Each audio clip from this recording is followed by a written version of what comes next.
Hey, hello everyone. Welcome to 50 on Fridays. I'm so glad that you're tuning in. Today is super important, like majorly important. I wanted to, I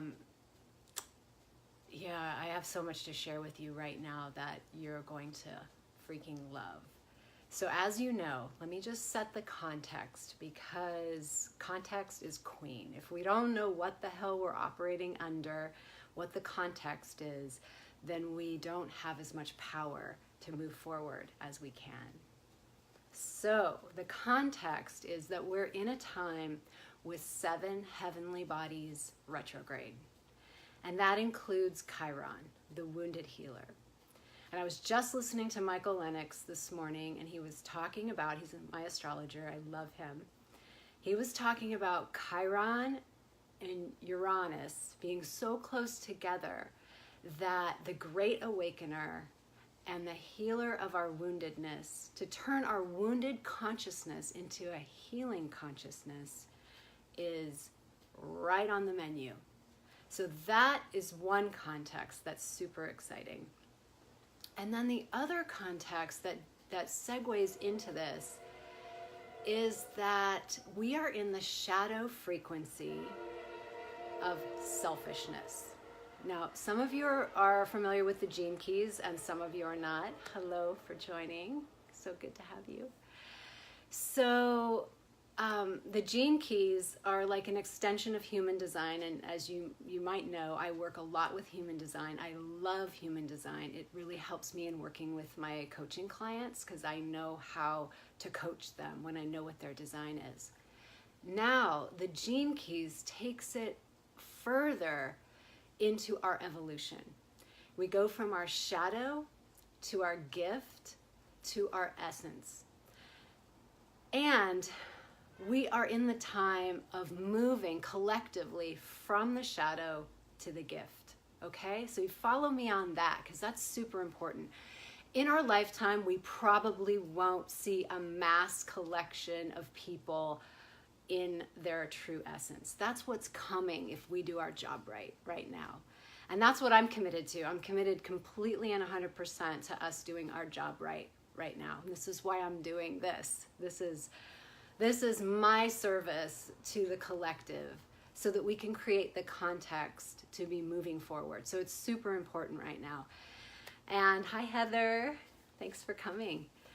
So, and Renee. Love you, Renee. I'm so happy to have you women with me, because this is really a conversation for women, particularly because we know that there's a rise of the feminine happening right now.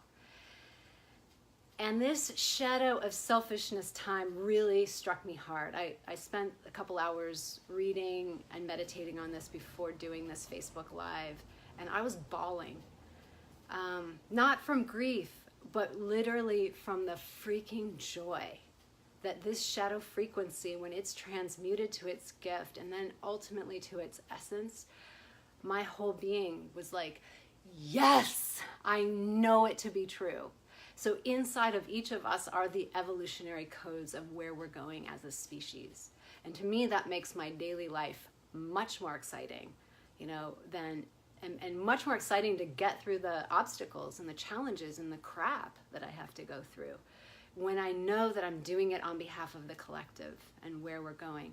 And so a lot of my clients are midlife women, and I hear consistently that they're going through a reinvention.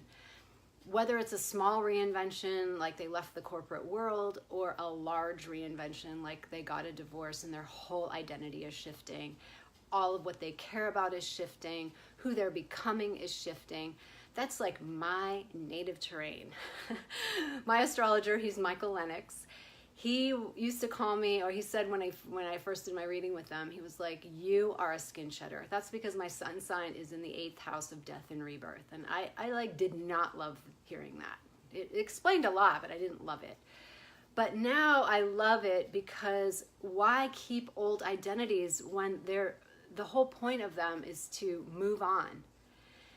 And in fact, the Gene Key says that identity is not fixed. We're here to push up against it and then dissolve it and then have a new identity and move on. Like, that shit is exciting to me.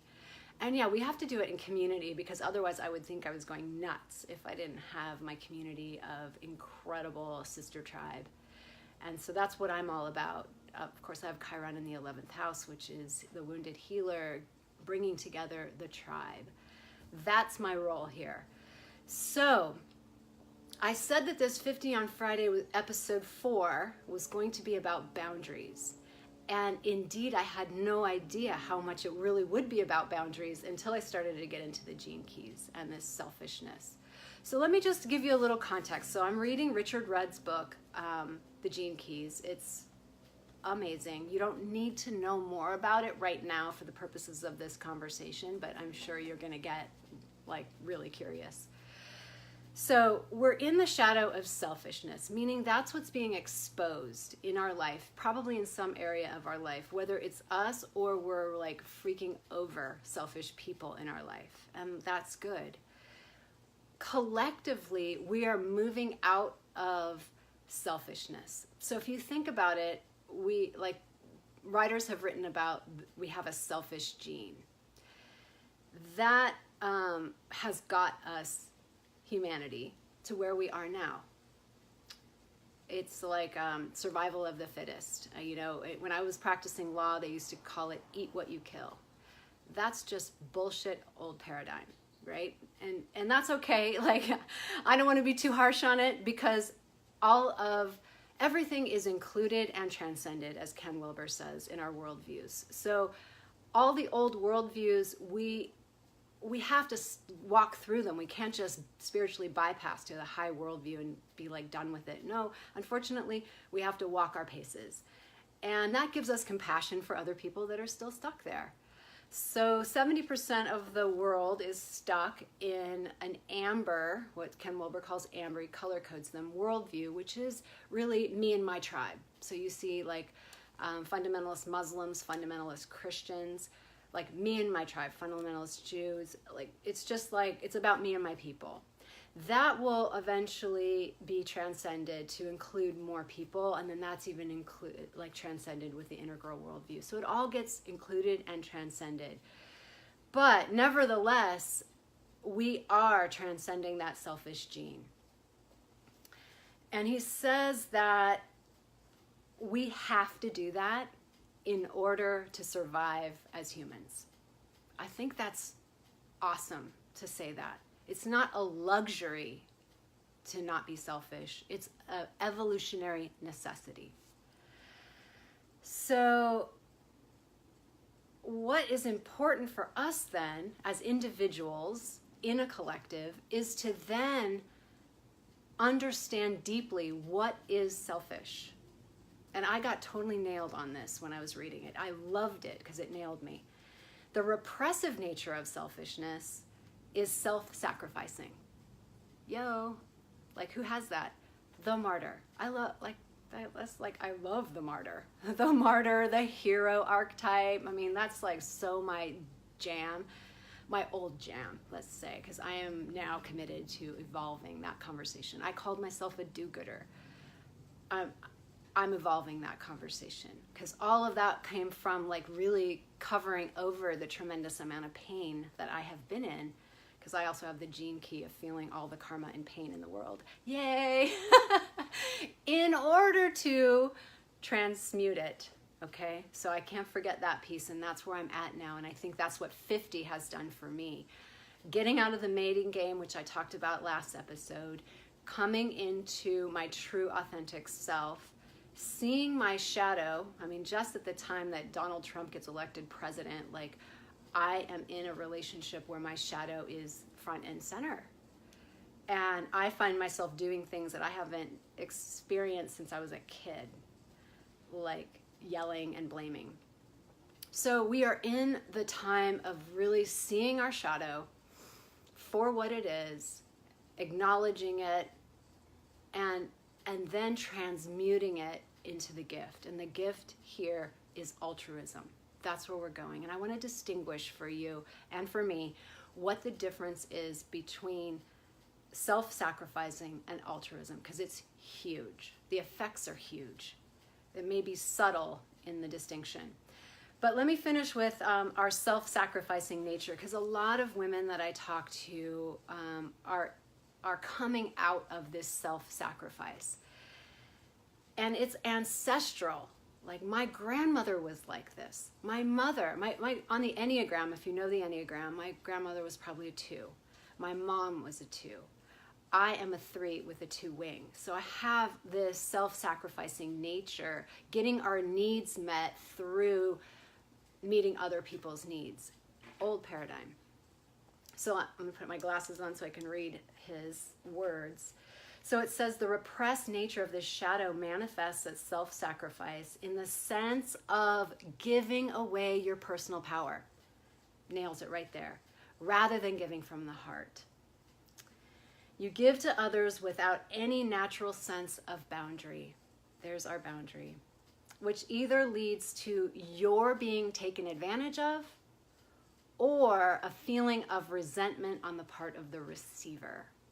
The receiver. So the laws of life state that there must be a mutually beneficial exchange for the relationship to be healthy. The repressive nature is afraid of its own dark side. That's huge. And tries to gloss over it by expending all of its energy on other people or other things. I would say for me, the dark side was like owning my pain. And then he says, such self-sacrifice contains within it guilt. How many people do I talk to that we have so much guilt? So that's a low frequency that we're transmuting, and we can transmute it this way through turning it to altruism. So let's finish up this. What he says too is that giving in this way actually causes more harm than good, because you inevitably deplete your own resource and gradually you wear down your health.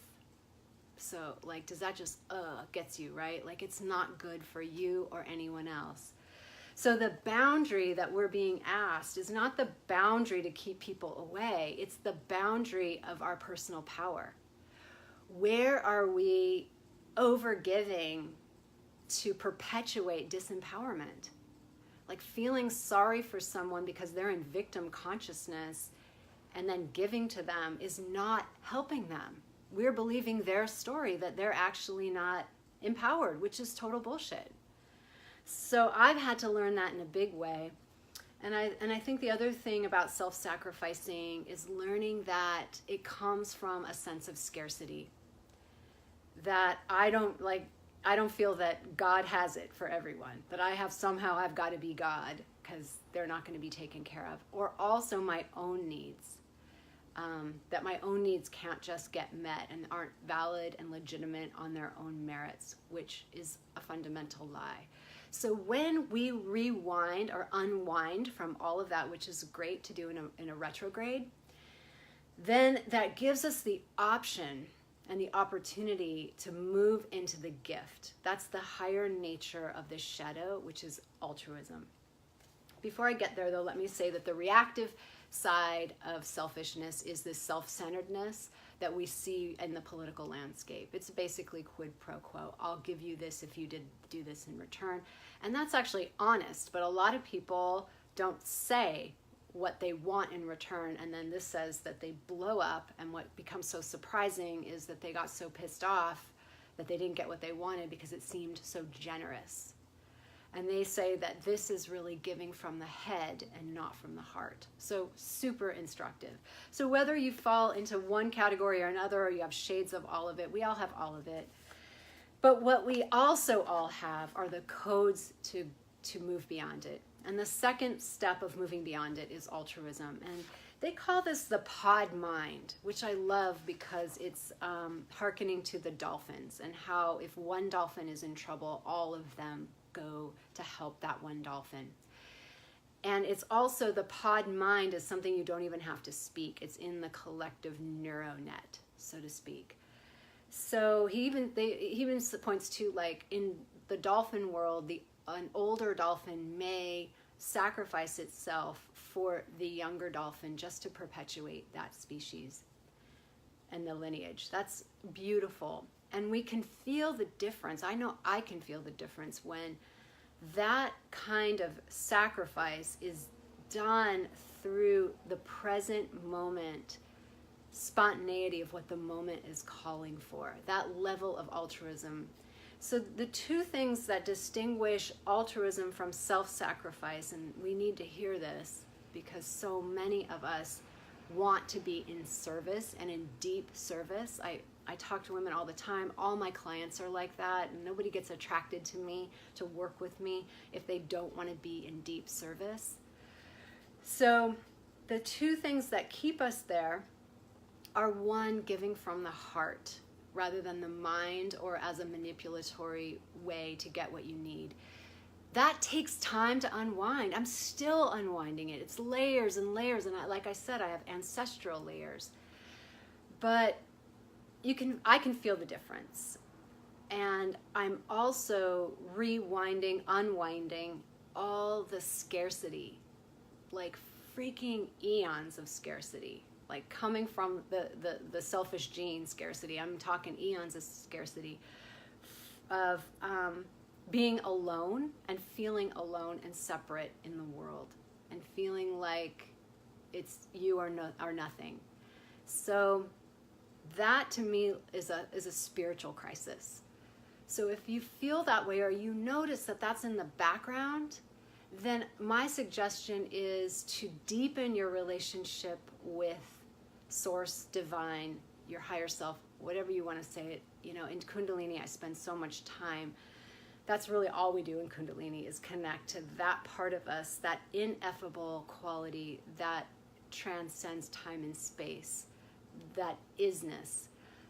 That the more that's happened for me, and I will say that turning 50 was huge for that. My attention was like off the mating game and off all that. Now it's more on my relationship with, I call the divine, and everything flows from there. So reworking that old ancestral scarcity through your spiritual practice will be huge. That will take you into altruism. And the second thing that Richard Rudd in the Gene Keys says about what distinguishes altruism from self-sacrificing is, what is it that you're feeding? What is it you're giving to? The thing that you're feeding and giving to will necessarily be something that furthers evolution, that furthers empowerment. You will not be giving to victim consciousness. That's, I think, really huge, because there are a lot of people who appear as needy, but they're really steeped in victim consciousness. And that may not be the best use of your service. Trying to convince them that they're actually God in human form may not be something that is yours to do. I feel like, like my grandparents were an example of that, and there were lots of dimensions to them. But in one dimension, my grandfather was a domineering, unconscious, patriarchal masculine who I personally never liked. I have a lot of qualities from him, but I'm of a more conscious nature than he was. He used alcohol to numb himself and to boss everyone around, frankly. And my grandmother served him, and she is necessarily a server, so she served him, and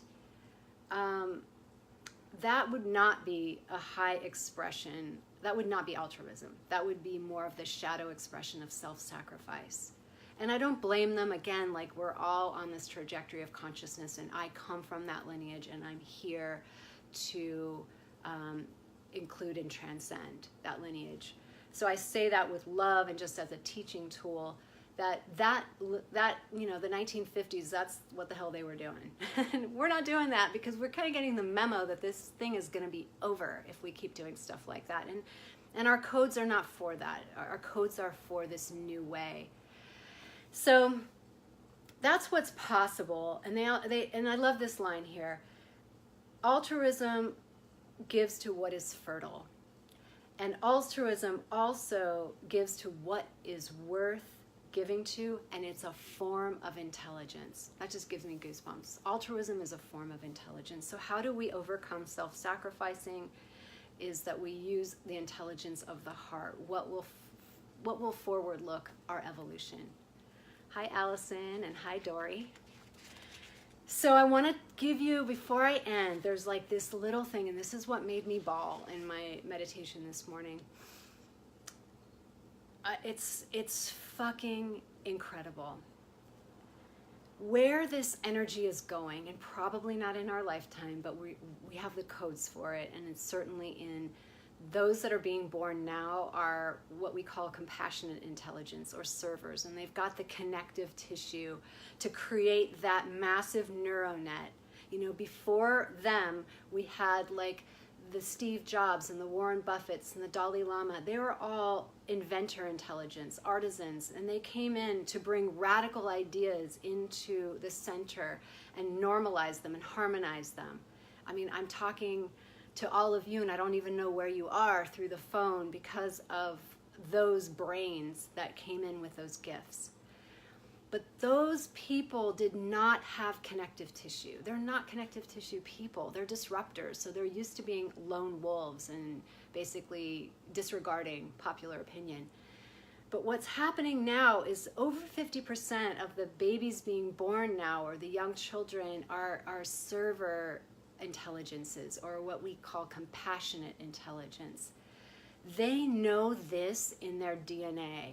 And by the time they are old people and they have children, the world is starting to shift.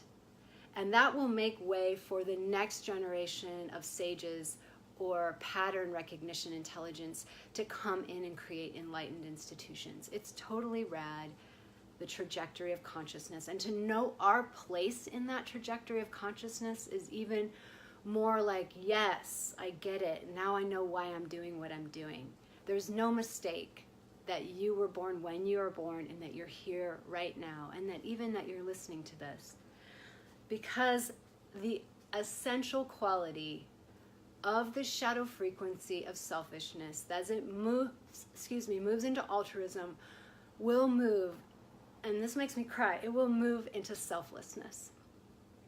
And the selflessness isn't that martyr selflessness. It's truly, there's no self.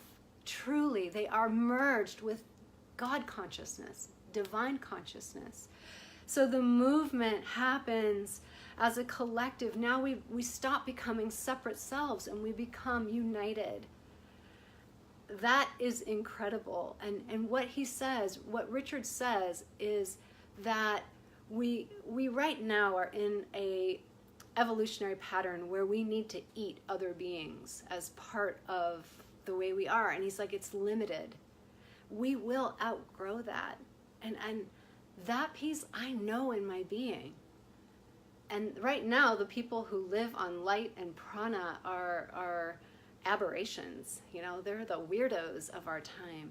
But what if that's the norm? What if, just to seed the possibility of what is coming, that we reunite with all beings from the work that we're doing here, that we said yes to clearing our shadow, so that in the future, our evolutionary progeny will know a world that is united in divine consciousness of all beings, and that we can live off of light and prana. The yogis talked about this. The Aboriginal people knew it. They communicated without words, telepathically.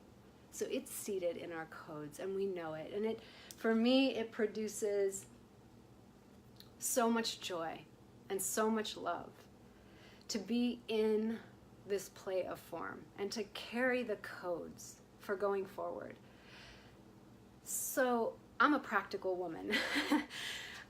I wouldn't care about this stuff unless it influenced my daily living, unless it gave me the power to move forward powerfully in what I do, to conquer the demons, to meet the pain, to create boundaries and say no, because my sacrifice and my altruism is a jewel that doesn't need to go to everyone. It needs discernment. And my no is a part of that discernment. And those are the ways in which that matters, how we play it out on the mat every day. So with that, I'm going to end, and I hope that you take this message deeply into your heart and let it inspire you and who and what you really are. Satnam, everyone. Love you so much.